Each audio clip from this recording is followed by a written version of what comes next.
Hello, friends. Welcome to today's very special episode of Margaritas with Marguerita Cheng, CFP Pro. We are launching the first of our monthly webinar series to help you flex your financial muscles even more. As you know, Rita is the CEO of the Washington, D.C. based company Blue Ocean Global Wealth. And for decades, she has been working with clients to help them really get a harness on what it is that they need to know to be financially savvy.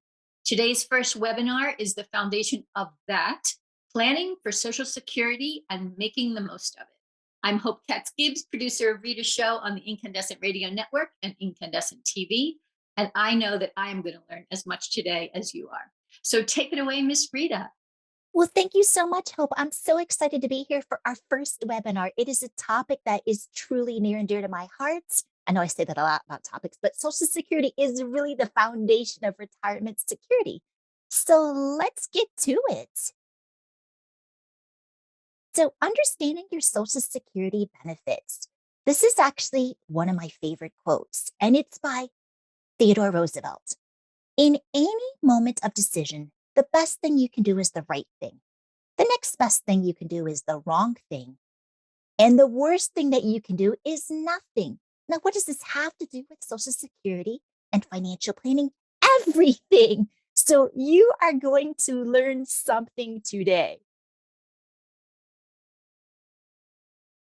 So, Social Security, I am a certified financial planner, or I say CFP Pro. And a CFP Pro will help you integrate Social Security claiming strategies as part of your retirement plan. Because, as mentioned, Social Security is the foundation of retirement security. And today, you are going to learn that Social Security is the choice of a lifetime. Social Security is not just a monthly check, it is a valuable asset. The decision when to choose Social Security and when to retire are very personal. So, sources of retirement income. Social Security is at the bottom because it is the foundation. And then there's pensions, otherwise known as DB or defined benefit plans, savings and investments. You may know them as DC plans or defined contribution plans. They would be the 401ks, 457, 403b, as well as IRAs, SEP IRAs, simple IRAs, and Roth IRAs, and other income. Other income could mean rental income, royalties, maybe you have a side hustle. In other words, sources of income that are not listed in the other three categories. So, what does Social Security offer? Remember, it's not just a monthly check. I know as certified financial planners, we're not necessarily allowed to say the word guaranteed. So if you're not comfortable seeing or hearing guaranteed lifetime income because a lot of the changes that are happening, we can say that Social Security offers sustainable, predictable income. It's also inflation adjusted. There are survivor and spousal benefits, not just your individual workers' benefits. And last but certainly not least, Social Security does offer preferential tax treatment. So that's what Social Security offers. Oh my goodness, Social Security benefits. So we're going to get to this, how you determine your individual benefit. But this is how Social Security benefits are calculated. They're based on average career earnings. And in 2022, the Social Security earnings cap is $147,000. It was $137,700 in 2021. So, what does the earnings cap mean? That means that you and your employer, now, if you're self employed, you are the employer and the employee. That means that earnings up to $147,000 are taxed for purposes of Social Security. Anything above that threshold, so if it's $150,000, you only pay, and your employer only pays Social Security taxes on the first $147,000 of income. And in 2022, remember I said Social Security has inflation protection. The maximum benefit, the maximum unreduced amount, so this is the amount that somebody would take at their full retirement age. We're going to learn what full retirement age is. it has increased to $3,345 per month. Now, for somebody who decides to defer or wait, their maximum has risen to $4,194 at age 70. And someone who may choose to take early, 2,364. I know there's a lot of numbers, but we're going to get into the specifics so that you know what's relevant to your situation. Now, what's interesting is, of course, top wage earners receive more benefits, but not as much as their higher earnings would suggest. Why is that? Social Security is means tested, so it is designed to replace a higher percentage of income for people who are low to moderate income. So, full retirement age. So, I just want to be clear here.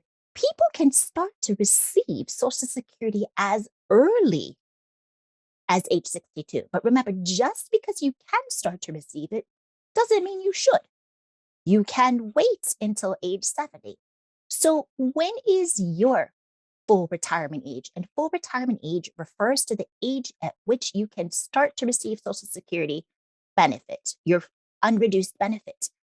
And you can see that for anybody born after 1960, full retirement age is going to be 67. In 2014, I know this chart is a little bit old, but this is still true. In 2014, people born in 1948 will reach age 66. And there's no point in delaying past age 70 because your benefit doesn't grow any further. So, how do I find out what my benefit is? So, this is your first call to action. I want everybody, even if you looked at it a couple years ago, it really makes sense to look at it again because you want to make sure that you're working with the most accurate numbers. So, you want to go to ssa.gov and create an account. You can create your own Social Security account today. And you want to set it up. It's super easy. In fact, I help people do this all the time, and you will get a PDF of your statement. And this is what a new statement looks like. This statement is the new statement that is available in 2022. And what I love about this is it will show you what your benefits are as early as age 62 at your full retirement age, and then the largest benefit age 70. So right here, we are not violating confidentiality. This is the Social Security benefit for Wanda worker. And you can see in this example at age 62, Wanda is eligible to receive $1,465 per month. And her benefit grows each month. Now, here you will also see that she has disability benefits and survivor benefits. Going to go to the next page. Your next page may look a little bit different because it has earnings history. And remember, this statement was generated January 3rd, 2022. The earnings from 2021 have not yet been reported yet. And you can see how much you paid in Social Security taxes and how much your employer paid, as well as how much you paid in Medicare taxes and your employer. So we know about full retirement age. FRA is the age at which you can start to receive Social Security and it's not going to be reduced. So, how do we calculate FRA? It's based on the 35 years of earnings history. Now, sometimes people ask, well, Rita, like, what if I don't have 35 years of earnings history? So, this is very important. Everything's important, but this is really important because if there's a year in which you didn't earn income, there's going to be a zero there. So each extra year of income replaces a zero. So it's okay if you have low income. Low income is better than no income. So this is what I always tell people. An extra year of income has tremendous value for three reasons. The most obvious is you have an extra year of income. It isn't just that $50,000 salary you earn. You're also replacing a zero with a higher dollar amount, and you will receive an increase in your primary insurance amount. PIA is the unreduced benefit. And then the other thing that is very important and maybe not so obvious. I know it's obvious, hey, Rita, if I'm working another year, of course I get a paycheck and I've increased my base upon which my Social Security benefit is calculated, but then your savings is also lasting. So every year that you work means another year that you are not tapping your savings. Primary insurance amount, PIA. So I make sure that I don't use too many acronyms without explaining what they are. PIA, or the primary insurance amount, is the unreduced Social Security benefit. In other words, that is the amount that you are entitled to receive at your full retirement age. Remember, I mentioned earlier that Social Security is means tested. And so that means is it is designed to replace a higher percentage of income for low to moderate wage earners. And so this is the calculation, and it is adjusted every year. What I mean by adjusted every year, not the percentages, 90%, 32%, or 15%, the dollar amount. So this is how your primary insurance amount is calculated. It's 90% of the first $960 you earn, your average monthly earnings. That's the first endpoint. Then it's 32% of the amount over the 996 to 6,002. That's the second bend point. And then 15% of the average index monthly earnings over 6,002. So you can see that it is designed to replace a higher percentage for low to moderate income earners. I think the key takeaway here is at age 62, 90% of men have 30 years of earnings history compared to 30% of women. Why women are more likely to take breaks from work for caregiving for children or aging relatives. Cost of living, as mentioned, Social Security, this has been top of mind inflation. Social Security doesn't just provide lifetime income, it is inflation adjusted.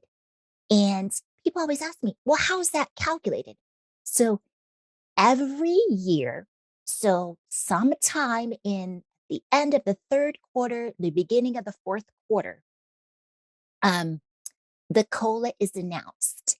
And the COLA for the following year is determined, like I said, at the end of the third quarter, beginning of the fourth quarter. So for 2017, the COLA increase was 0.2%. Maybe inflation wasn't so much of a concern. For 2018 and 2019, 2% and 2.8 respectively. 2020, 1.3. In 2021, 5.9%. And please note that the increase in Medicare premiums is not permitted to exceed the COLA increase. So sometimes when you hear retirees say, gosh, you know, I feel like I'm having difficulty with rising healthcare costs. That's real to them because their Medicare premiums are also increasing. But the key takeaway here is the Medicare premiums are not permitted to have a larger increase than the increase for Social Security benefits. So I put this slide in here again because I think it's so important. So you can see at full retirement age, that is the age when people can receive their unreduced benefits. If you take it earlier, your benefits will be reduced. So I just want to go all the way to age 62. There is nothing wrong with starting to take your benefits early. You just want to make sure that you're making an informed decision. Some people mistakenly assume that if they take benefits at age 62, that when they reach 66, they'll start to receive 100%. And that's not the case. The reason why is if you start collecting at age 62, you will have collected for a longer period of time. So it's really important. There's nothing wrong with having to take benefits early. I've advised clients to take benefits early. I've also advised clients to delay, and I've advised clients to take them on time. The decision when to start receiving Social Security is very personal. not just based on your health, it's also based on your income, your expenses, family situation, and so forth. So, Social Security claiming ages. So, you can start to apply 3 months in advance of when you'd like to start to receiving benefits. And you can apply by visiting that website. So, I tell people it's really important to create an online account so that you can see your benefits. So, a client retiring today and claiming at age 62 will have a benefit 75% of their primary insurance amount. A client retiring today and claiming at 70 will have a larger benefit. And we'll get into specifics so that you can see how that works. So, if you claim before retirement age, full retirement age, that is, you are locking in a permanent reduction. And if the number exceeds 36 months, it's even reduced further. So, here are some examples of the actuarial reduction. So, Dan Williams retires and claims benefits 3 years early. So, his monthly benefit would be reduced by 20%. So, it's 5 nights times 36, because 3 years is 36 months. And so it's 20%. So, by claiming 3 years early, he has reduced his benefit, which was $1,200, to $960. Now, Jill Lawson retires and claims benefits 4 years early. So her benefits would be reduced a little bit further. So if you claim 3 years early, it's 5 nights of 1% for every month. So it's 5 nights times 36, because 36 is 3 years. That's 20%. And then 5/12ths for that fourth year is 5%. So by claiming benefits early, in this example, Jill reduced her $1,500 Social Security benefit to $1,125 at age 62. Now, as mentioned, I just want to stress there's nothing wrong with taking it early, but you want to make sure that you're making an informed decision. And I have clients, I remember I was invited to my client's 60th birthday, and he turned 70 this year. And he said to me, he's like, Rita, when I was a teen, I thought 60 was so old. And here I am, 70. And come to think of it, 62 really wasn't old. There's so many things that I've been able to do in retirement. So the takeaway here is the decision when to start receiving Social Security is very personal. Now that we've talked about decreases, let's see an example for an actuarial increase. Claiming after full retirement age, your benefit is increased by 2/3 of 1%. So if you delay, it may not be all or none. Maybe your full retirement age is 66 or 67, and maybe you can't wait till 70 or don't want to wait till 70. Even delaying by 1 year is an 8% increase. If you have a spouse or partner, this is where it's really helpful to do planning. It's not about maximization. If we're maximization, we'd all wait till 70, but it's really about optimizing and finding out what's right for you. So in this case, if you wait 4 years or 48 months, this is where the 32% comes in. 2/3 times 48 is 32. So here are examples of people who've decided to increase by delaying their benefits. So here, Julia Brown retires. So remember, the decision when to retire and when to start receiving Social Security, they're two separate and distinct decisions. There's nothing in the world to stop her from retiring before full retirement age. We just have to make sure she has money to be able to maintain her standard of living. So by delaying, she will increase her benefits by 16%. So 2/3 times 24, because there's 12 months in a year and there's 2 years. So she has permanently locked in an increase of 1,400 to 1,624.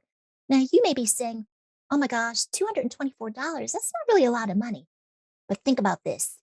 224 times 12, right? Over your lifetime. A lot of times people think about break even analysis. And I think there's some that can be very helpful. But this is also it's not an easy decision because we have no idea how long we're going to live. We also have no idea how the markets are going to perform. And last but certainly not least, we have no idea what inflation is going to be. So there's a lot of unknowns here. But that doesn't mean we can't plan. We just plan for different scenarios. In this situation, James Young retires and delays benefits 4 years beyond his full retirement age. So this is where the 32% comes in. And you can see that this is pretty powerful. By delaying, he has increased his lifetime income from Social Security from $1,600 to $2,112. That is $5,112 extra dollars per month. That's more than $6,000 a year. We are talking serious money here. So remember I said there's going to be times when it may make sense to start to raise Social Security as soon as you are able. If you've experienced job loss or income volatility or significant loss of income, you may want to start receiving Social Security, but you have to be mindful of the earnings test.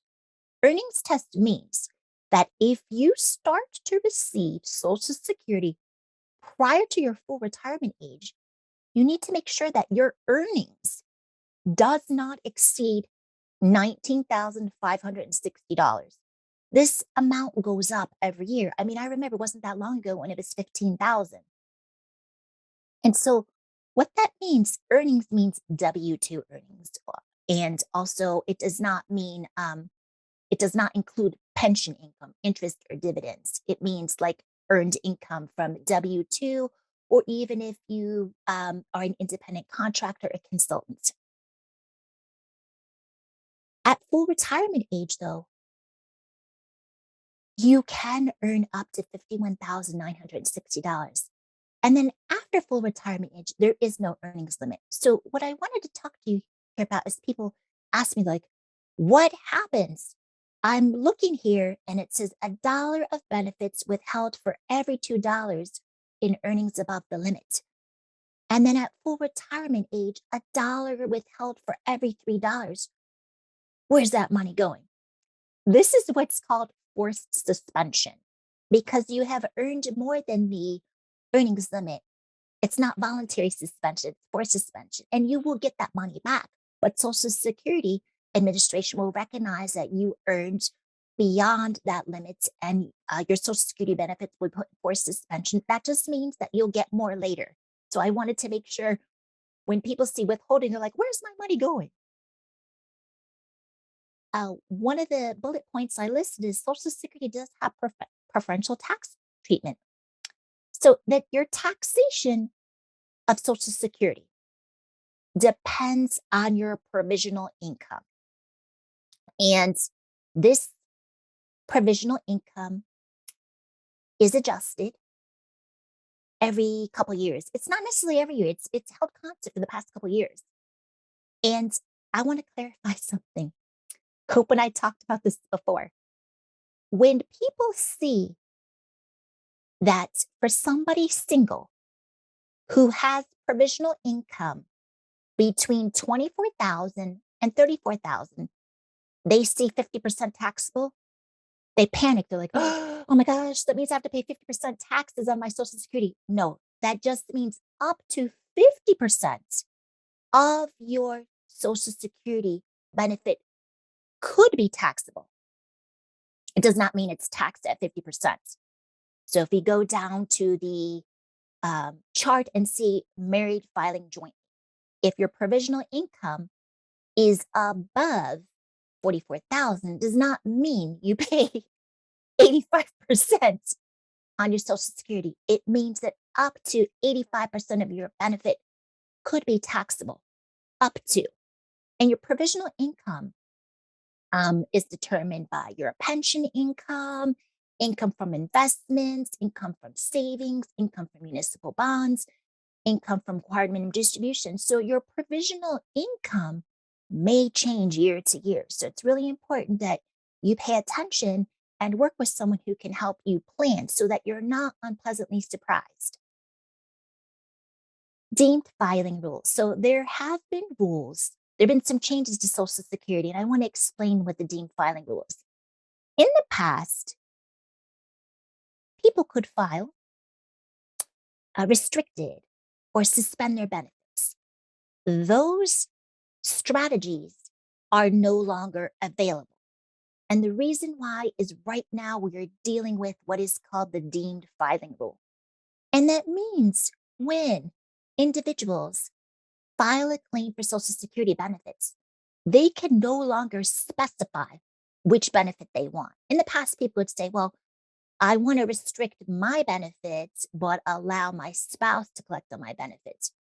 Those strategies are no longer available, but we're still able to plan and be proactive. So I wanted to make sure that I explain the deemed filing rule. It means that people can no longer select what benefit they want to pick. Social Security will give you the highest benefit to which you're eligible to receive today. This is another way of clarifying this. In other words, you don't have choice in saying what you want. Social Security has a responsibility. Now, they can't give you advice because they don't know your situation. It's not that they're mean. They can't give you advice, but they must inform you and process your application for the largest benefit for which you are eligible. In other words, we can no longer select which benefit we want to collect. There are some exceptions, and the exceptions are widowhood. So before we get to widowhood, I'm going to talk about divorce, right? An impact of remarriage on claiming strategies. So divorced spouses, now you must have been married for at least 10 years, not 9 years and 6 months, not 9 years and 11 months, but it has to be 10 years. It could be 10 years in one day, 10 years in 1 week, 10 years in 1 month. You get where I'm going this. You must be married at least 10 years to be eligible for benefits on a prior marriage. Both spouses must be at least 62. And the ex-spouse seeking the benefit must be unmarried. The other thing that's very important for people to know, people are always amazed when I say this. They ask me, like, Rita, you mean to tell me? I was like, that's exactly what I mean to tell you. If you have been married 10 years and you have not remarried, right? And both you and your ex are at least age 62, you may be eligible to collect on your spouse's earning record. It may not make sense, but you may be eligible, right? Now, this is what's very impactful. Divorced spousal benefits do not affect the benefits of the worker and the current family. You do need to provide some documentation. You need to provide your ID, your marriage license, your divorce decree. But you don't really need to talk to him. I'm saying him. I understand that that's usually common, but it could be the other way around. Divorced spousal retirement benefits can begin as 62. But remember, by applying, you may be locking in a lower benefit. So it's important to know what you have so that you can plan. So Social Security rules for divorce. Remember, if there's anything you take away today, you need to make sure that you go online and you create an account. If you have anybody in your community of friends and family, you need to make sure that they stay married for at least 10 years before they get divorced, right? And the couple must be divorced at least 2 years. Now, the reason why I say that is the ex-spouse is independently entitled to receive benefits on former spouse's earnings record, even if the spouse has not claimed benefits. And I know I said this before, both exes must be 62. And if people were born after 54, they may not have this option. There's other options, but this is really important because I can't tell you, my mommy went to her high school reunion and she said, I can't believe so-and-so divorced after 40 years of marriage. And I said, Mommy, they're high school sweethearts. When people are living till the 90s, and you're looking at this person you met in high school. When you're 55, 60, you're thinking, oh my God, do I want to be with this person till 90? So there still are people out there who are not aware of these options. So survivor benefits. So the language for widows and widowers is also known as survivors. So when I say widows benefit, it could be widowers. It could also be known as survivors benefit. So widows or widowers, they're survivors. They can start to receive Social Security at age 60. If disabled, widows, widowers, and survivors can start to receive it at age 50. And if they're caring for a deceased worker's child who is younger than 16 or disabled, the widows or widower or survivor can receive Social Security at any age, meaning it's not 60, it's not 50. So widows and widowers, this is an opportunity. So remember I said about the deemed filing rule? This is actually an opportunity for a lot of planning. And I work with a lot of widows. I've worked with I work with divorcees, and sometimes I work with widows who have also been divorced. So it's like very nuanced. So remember I said you cannot switch because of the deemed filing rule. Widowers can begin benefits on their earnings record and switch to survivor. His or her benefit will earn an extra 8% actual increase. They'll earn what we call DRC, Deferred Retirement Credit. As the Social Security Administration states, a widow can take a reduced benefit on one record and switch to the other. So, for example, remember the earnings test also applies. So, a widow could start to receive her benefit at 60 or 62, provided she does not exceed that income, and then switch to a larger benefit later on. So here's an example. Widow benefits before Social Security is started. If the spouse dies before receiving Social Security benefits, the survivor benefits are equal to the deceased spouse primary insurance amount. That's the unreduced full retirement benefit.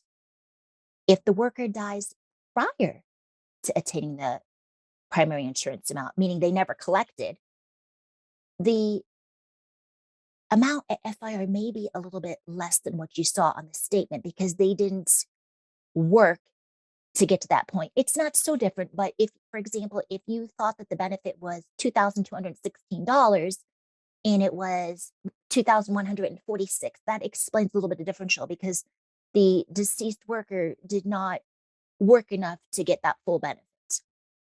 Widows benefits after Social Security is started. If the spouse dies after starting Social Security benefits, the benefits are equal to the deceased monthly benefit. So I can give you an example. My dad passed away 6 years ago. And while my mommy and daddy were on this earth together, my mom had her Social Security check and my dad had his. My mom's benefit was $876 and my dad's benefit was about $2,700. So while they're both on this earth, we have two checks coming in. When my dad passed away, my mom, her smaller check dropped off and she was eligible to receive my dad's benefit because that's the larger benefit. So that's what we mean about the survivor benefit.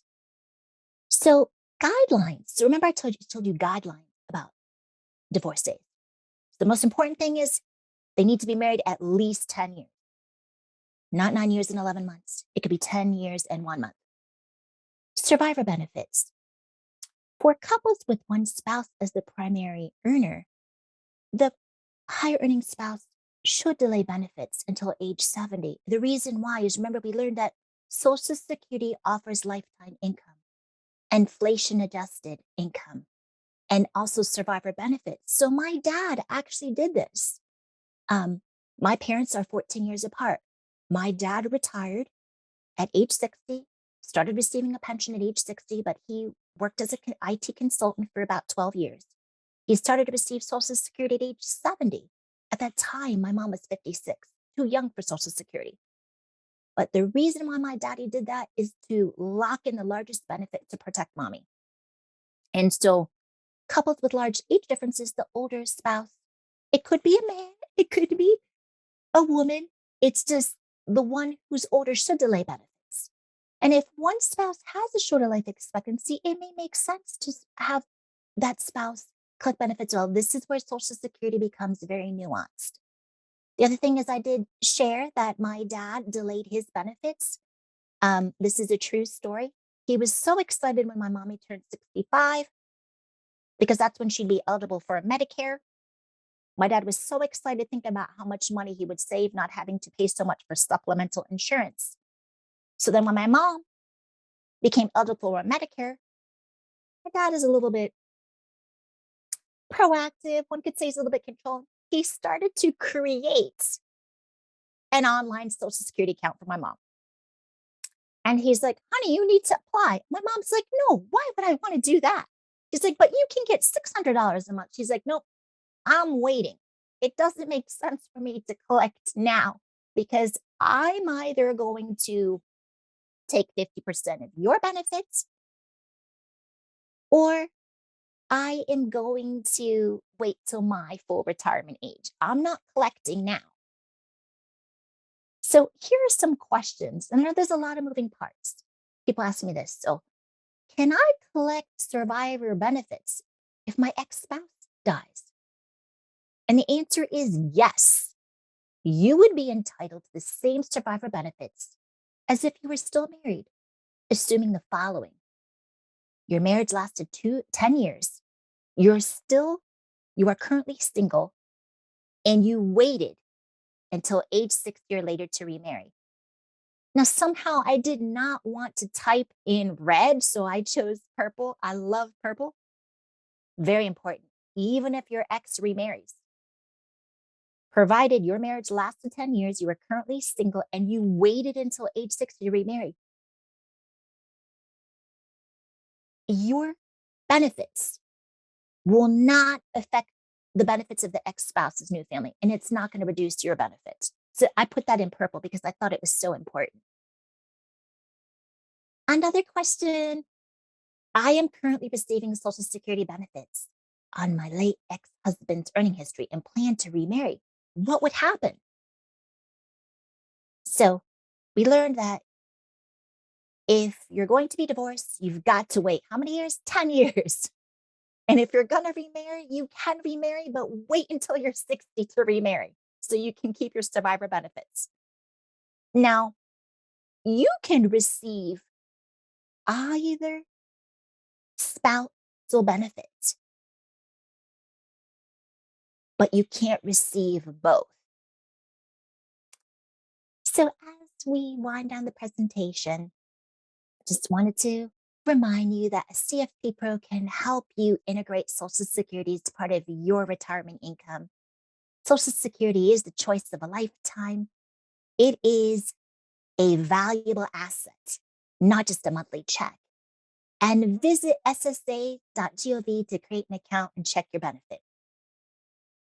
I'm Margarita, and thank you so much for tuning in with us today.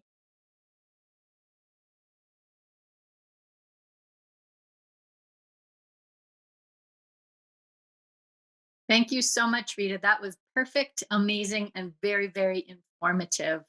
I really thank you for sharing that with us. First in your webinar series that we're going to be launching monthly. And anyone who has Social Security questions can reach you. Tell them how. So you can reach me by visiting blueoceanglobalwealth.com. My email address is here, mcheng@blueoceanglobalwealth.com. You can also follow me on social media. I'm on LinkedIn, the one and only Marguerita Cheng, and then Twitter, Blue Ocean GW. Yep. And if you type in Marguerita Cheng, you will see her all over the place because she is just prolific and incredible. Thank you again. Fantastic information. We will see all of our viewers and listeners on Friday at 5 p.m. Eastern for Margaritas with Marguerita Cheng, CFP Pro. I'm Hope Katz Gibbs with the Incandescent Group. Thank you so much for your time. We will see you soon.